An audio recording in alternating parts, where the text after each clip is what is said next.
فیل ہونے کے فوائد۔ بشارت کہتے ہیں کہ بی اے کا امتحان دینے کے بعد یہ فکر لاحق ہوئی کہ اگر فیل ہو گئے تو کیا ہوگا۔ وظیفہ پڑھا تو بحمدللہ یہ فکر تو بالکل رفع ہو گئی، لیکن اس سے بھی بڑی ایک اور تشویش لاحق ہو گئی، یعنی اگر خدا نخواستہ پاس ہو گئے تو نوکری ملنی محال، یار دوست سب تتر بتر ہو جائیں گے، والد ہاتھ کھینچ لیں گے، بیکاری، بے روزگاری، بے زری، بے مشغلی، زندگی عذاب ہو جائے گی۔ انگریزی اخبار فقط وانٹڈ کے اشتہارات کی خاطر خریدنا پڑے گا، پھر ہر کھڈب آسامی کے سانچے میں اپنی کوالیفیکیشنز کو اس طرح ڈھال کر درخواست دینی ہوگی گویا ہم اس عالم رنگ و بو میں صرف اسی ملازمت کے لیے مبعوث ہوئے ہیں۔ ایک پھول کے مضمون کو 100 رنگ سے باندھنا ہوگا، روزانہ دفتر بدفتر ذلت اٹھانی پڑے گی تا وقتے کہ ایک ہی دفتر میں اس کا مستقل بندوبست نہ ہو جائے۔ ہر چند کے فیل ہونے کا قوی امکان تھا، لیکن پاس ہونے کا خدشہ بھی لگا ہوا تھا۔ دیکھیں کیا گزرے ہے خدشے پہ خطر ہونے تک۔ بعض لڑکے اس ذلت کو مزید 2 سال کے لیے ملتوی کرنے کی غرض سے ایم اے اور LLB میں داخلہ لے لیتے تھے۔ بشارت کی جان پہچان کے جن مسلمان لڑکوں نے 3 سال پہلے یعنی 1933 میں BA کیا تھا، وہ سب جوتیاں چٹکاتے بیکار پھر رہے تھے، سوائے ایک خوش نصیب کے جو مسلمانوں میں اول آیا تھا اور اب مسلم مڈل اسکول میں ڈرل ماسٹر ہو گیا تھا۔ 1930 کی بھیانک عالمگیر کساد بازاری اور بے روزگاری کی تباہ کاریاں ابھی ختم نہیں ہوئی تھیں۔ مانا کہ 1 روپے کے گیہوں 15 سیر اور اصلی گھی 1 سیر ملتا تھا، لیکن 1 روپیہ تھا کس کے پاس؟ کبھی کبھی وہ ڈر کے مگر سچ مچ تمنا کرتے کہ فیل ہی ہو جائیں تو بہتر ہے، کم از کم 1 سال اور بے فکری سے کٹ جائے گا۔ فیل ہونے پر تو بقول مرزا صرف 1 دن آدمی کی بے عزتی خراب ہوتی ہے، اس کے بعد چین ہی چین۔ بس یہی ہوگا نا کہ جیسے عید پر لوگ ملنے آتے ہیں، اسی طرح اس دن خاندان کا ہر بزرگ باری باری برسوں کا جمع شدہ غبار نکالنے آئے گا اور فیل ہونے اور خاندان کی ناک کٹوانے کی ایک مختلف وجہ بتائے گا۔ اس زمانے میں نوجوانوں کا کوئی کام، کوئی فیل ایسا نہیں ہوتا تھا جس کی جھپیٹ میں آ کر خاندان کی ناک نہ کٹ جائے۔ آج کل والی صورت نہیں تھی کہ اول تو خاندانوں کے منہ پر ناک نظر نہیں آتی، اور ہوتی بھی ہے تو ٹیوب لیس ٹائر کی مانند، جس میں آئے دن ہر سائز کے پنکچر ہوتے رہتے ہیں اور اندر ہی اندر آپ ہی آپ جڑتے رہتے ہیں۔ یہ بھی دیکھنے میں آیا کہ بعض اوقات خاندان کے دور و نزدیک کے بزرگ 6ٹھی 7ویں جماعت تک فیل ہونے والے برخورداروں کی حسب قرابت و طاقت دستے خاص سے پٹائی بھی کرتے تھے، لیکن لڑکا جب ہاتھ پیر نکالنے لگے اور اتنا سیانہ ہو جائے کہ وہ آوازوں سے رونے لگے، یعنی 13-14 سال کا ہو جائے، تو پھر اسے تھپڑ نہیں مارتے تھے، اس لیے کہ اپنے ہی ہاتھ میں چوٹ آنے اور پونچا اترنے کا اندیشہ رہتا تھا۔ فقط لان تان اور ڈانٹ پھٹکار سے کام نکالتے تھے۔ ہر بزرگ اس کی سرٹیفائیڈ مستند مصدقہ نالائکی کا اپنے فرضی تعلیمی ریکارڈ سے موازنہ کرتا اور نئی پود میں تاحد موٹی نظر انحطاط اور گراوٹ کے آثار دیکھ کر اس خوشگوار نتیجے پر پہنچتا کہ ابھی دنیا کو اس جیسے بزرگ کی ضرورت ہے۔ بھلا وہ ایسی نالائق نسل کو دنیا کا چارج دے کر اتنی جلدی کیسے رحلت کر سکتا ہے؟ مرزا کہتے ہیں کہ ہر بزرگ بڑے پیغمبرانہ انداز میں بشارت دیتا تھا کہ تم بڑے ہو کر بڑے آدمی نہیں بنو گے۔ صاحب، یہ تو اندھے کو بھی، حد تو یہ کہ خود ہمیں بھی نظر آ رہا تھا۔ یہ پیشین گوئی کرنے کے لیے سفید داڑھی یا ستارہ شناس ہونے کی شرط نہیں تھی۔ بہرطور یہ ساری فارس ایک ہی دن میں ختم ہو جاتی تھی، لیکن پاس ہونے کے بعد تو ایک عمر کا رونا تھا، خواری ہی خواری، ذلت ہی ذلت۔ بشارت اور شاہ جہاں کی تمنا۔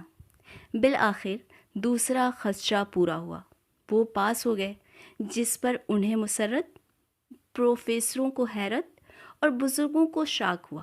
اس دن کئی مرتبہ اپنا نام اور اس کے آگے BA لکھ کر دیر تک مختلف زاویوں سے دیکھا کیے، جیسے آرٹسٹ اپنی پینٹنگ کو پیچھے ہٹ ہٹ کر دیکھتا ہے۔ ایک مرتبہ تو BA کے بعد بریکٹ میں فرسٹ اٹیمپٹ بھی لکھا، مگر اس میں شیخی اور تکبر کا پہلو نظر آیا۔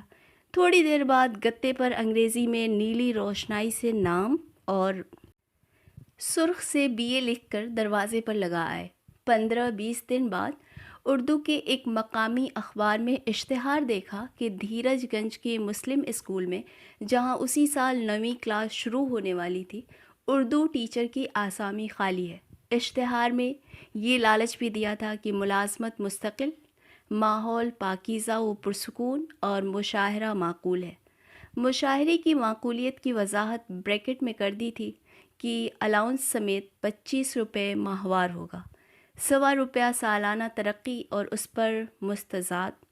ملک الشعراء خاقانِ ہند شیخ محمد ابراہیم ذوق کو بہادر شاہ ظفر نے اپنا استاد بنایا تو بنظر پرورش 4 روپے ماہوار وظیفہ مقرر کر دیا۔ مولانا محمد حسین آزاد لکھتے ہیں کہ تنخواہ کی کمی پر نظر کر کے باپ نے اکلوتے بیٹے کو اس نوکری سے روکا، لیکن قسمت نے آواز دی کہ للہ 4 روپے نہ سمجھنا، یہ ایوان ملک الشعراء کی 4 ستون قائم ہوتے ہیں، موقع کو ہاتھ سے نہ جانے دینا۔ اور ان کا قصر آرزو تو پورے 25 ستونوں پر کھڑا ہونے والا تھا، لیکن وہ پرسکون ماحول پر مر مٹے۔ دھیرج گنج کانپور اور لکھنؤ کے درمیان ایک بستی تھی جو گاؤں سے بڑی اور قصبے سے چھوٹی تھی، اتنی چھوٹی کہ ہر شخص ایک دوسرے کے آباء و اجداد کے کرتوتوں تک سے واقف تھا، اور نہ صرف یہ جانتا تھا کہ ہر گھر میں جو ہانڈی چولہے پر چڑھی ہے اس میں کیا پک رہا ہے، بلکہ کس کس کے یہاں تیل میں پک رہا ہے۔ لوگ ایک دوسرے کی زندگی میں اس بری طرح دخیل تھے کہ آپ کوئی کام چھپ کر نہیں کر سکتے تھے۔ عیب کرنے کے لیے بھی ساری بستی کا ہنر اور تعاون درکار تھا۔ عرصے سے ان کی تمنا تھی کہ قسمت نے ساتھ دیا تو ٹیچر بنیں گے۔ لوگوں کی نظر میں استاد کی بڑی عزت تھی۔ کانپور میں ان کے والد کی عمارتی لکڑی کی دکان تھی، مگر آبائی کاروبار کے مقابلے میں انہیں دنیا کا ہر پیشہ زیادہ دلچسپ اور کم ذلیل لگتا تھا۔ BA کا نتیجہ نکلتے ہی والد نے ان کی تالیف قلب کے لیے اپنی دکان کا نام بدل کر ایجوکیشنل ٹمبر ڈپو رکھ دیا، پر طبیعت ادھر نہیں آئی۔ مارے باندھے کچھ دن دکان پر بیٹھے، مگر بڑی بے دلی کے ساتھ۔ کہتے تھے کہ بھاؤ تاؤ کرنے میں صبح سے شام تک جھوٹ بولنا پڑتا ہے، جس دن سچ بولتا ہوں اس دن کوئی بونی بکری نہیں ہوتی۔ دکان میں گردہ بہت اڑتا ہے اور گاہک چیخ چیخ کر گفتگو کرتے ہیں۔ ہوش سنبھالنے سے پہلے وہ انجن ڈرائیور اور ہوش سنبھالنے کے بعد اسکول ٹیچر بننا چاہتے تھے۔ کلاس روم بھی کسی سلطنت سے کم نہیں، استاد ہونا بھی ایک طرح کی فرمان روائی ہے۔ جبھی تو اورنگزیب نے شاہ جہاں کو ایام اسیری میں بچوں کو پڑھانے کی اجازت نہیں دی تھی۔ بشارت خود کو شاہ جہاں سے زیادہ خوش نصیب سمجھتے تھے، خصوصاً اس لیے کہ انہیں تو معاوضے میں پورے 25 روپے بھی ملنے والے تھے۔ نیک چلنی کا سائن بورڈ۔ اشتہار میں مولوی سید محمد مظفر نے کہ یہی اسکول کے بانی، منتظم اور محتمم سرپرست اور خازن و خائن کا نام تھا، مطلع کیا تھا کہ امیدواروں کو تحریری درخواست دینے کی ضرورت نہیں، اپنی ڈگری اور نیک چلنی کے دستاویزی ثبوت کے ساتھ صبح 8 بجے اصالتاً پیش ہوں۔ بشارت کی سمجھ میں نہ آیا کہ نیک چلنی کا کیا ثبوت ہو سکتا ہے۔ بد چلنی کا البتہ ہو سکتا ہے، مثلاً چالان، مچلقہ، وارنٹ گرفتاری، مصدقہ نقل حکم سزایابی یا بستہ الف، جس میں نامی بدمعاشوں کا اندراج ہوتا ہے۔ 5 منٹ میں آدمی بد چلنی تو کر سکتا ہے، نیک چلنی کا ثبوت فراہم نہیں کر سکتا۔ مگر ان کا تردد بیجا تھا، اس لیے کہ جو حلیہ انہوں نے بنا رکھا تھا، یعنی منڈا ہوا سر، آنکھوں میں سرمے کی تحریر، اٹنگا پاجامہ، سر پر مخمل کی سیاہ رامپوری ٹوپی، گھر، مسجد اور محلے میں پیر میں کھڑاؤ، اس حلیے کے ساتھ وہ چاہتے بھی تو نیک چلنے کے سوا اور کچھ ممکن نہ تھا۔ نیک چلنی ان کی مجبوری تھی، اختیاری وصف نہیں۔ اور ان کا حلیہ سلیکشن کمیٹی کا چیئرمین تحصیلدار تھا۔ سننے میں آیا تھا کہ تقرریوں کے معاملے میں اسی کی چلتی ہے۔ پھکڑ، فقرے باز، ادب دوست، ادیب نواز، ملنسار، نڈر اور رشوت خور ہے۔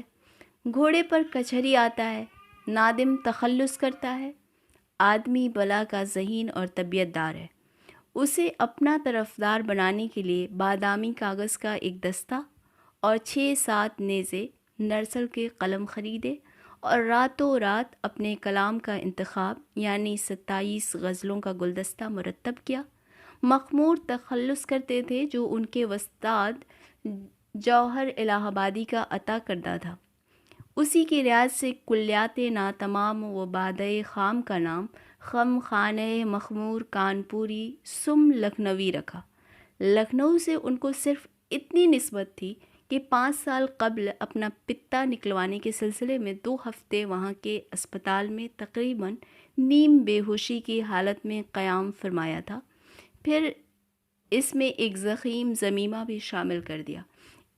اس ضمیمے کا قصہ یہ ہے کہ اپنی غزلوں اور اشعار کا انتخاب انہوں نے دل پر پتھر بلکہ پہاڑ رکھ کر کیا تھا۔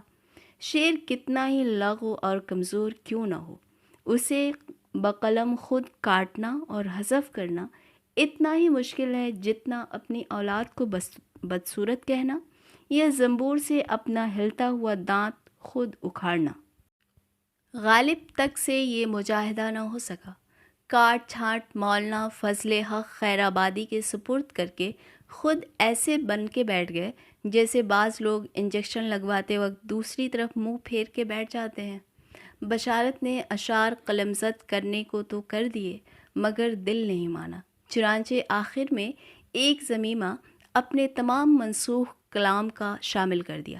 یہ کلام تمام تر اس دور سے تعلق رکھتا تھا جب وہ بے استادے تھے اور فریفتہ تخلص کرتے تھے۔ اس تخلص کی صفت یہ تھی کہ جس مصرے میں بھی ڈالتے وہ بحر سے خارج ہو جاتا۔ چنانچہ بیشتر غزلیں بغیر مقطع کے تھیں۔ چند مقطعوں میں ضرورت شعری کے تحت فریفتہ کا مترادف شیدا اور دلدادہ استعمال کیا اور صراحتاً اوپر ڈوئی بھی بنا دی، مگر اس سے شعر میں کوئی اور سقم پیدا ہو گیا۔ بات دراصل یہ تھی کہ غیب سے جو مضامین خیال میں آتے تھے ان کے الہامی افور اور طوفانی خروش کو وزن و عروج کے کوزے میں بند کرنا انسان کے بس کا کام نہ تھا۔ خدا بنے تھے یگانہ، خدا بنا نہ گیا۔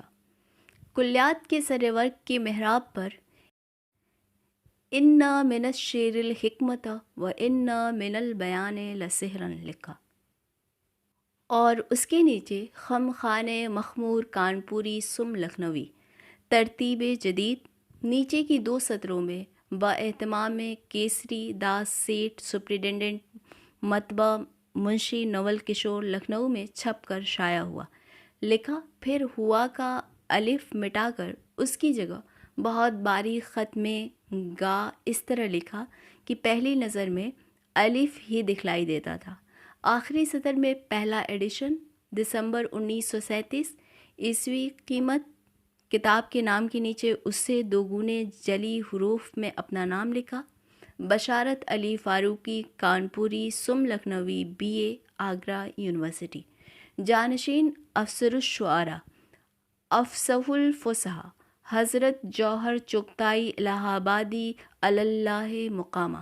ہمارے جن پڑھنے والوں کو اس میں غلو یا زیب داستان کا شائبہ نظر آئے ان کی خدمت میں عرض ہے کہ 1947 تک کرشن چند بھی اپنے نام کے ساتھ MA کا دم چھلا لگاتے تھے اور اس کے بغیر ان کا نام بالکل ننگ دھڑنگ بلکہ کسی اور کا معلوم ہوتا تھا، اور ایک انہی پر موقوف نہیں، ان سے بہت پہلے اکبر الہ آبادی کا نام ان کے مجموعوں اور رسالوں میں اس طرح چھپتا تھا: از لسان العصر خان بہادر اکبر حسین صاحب، سیشن جج الہ آباد۔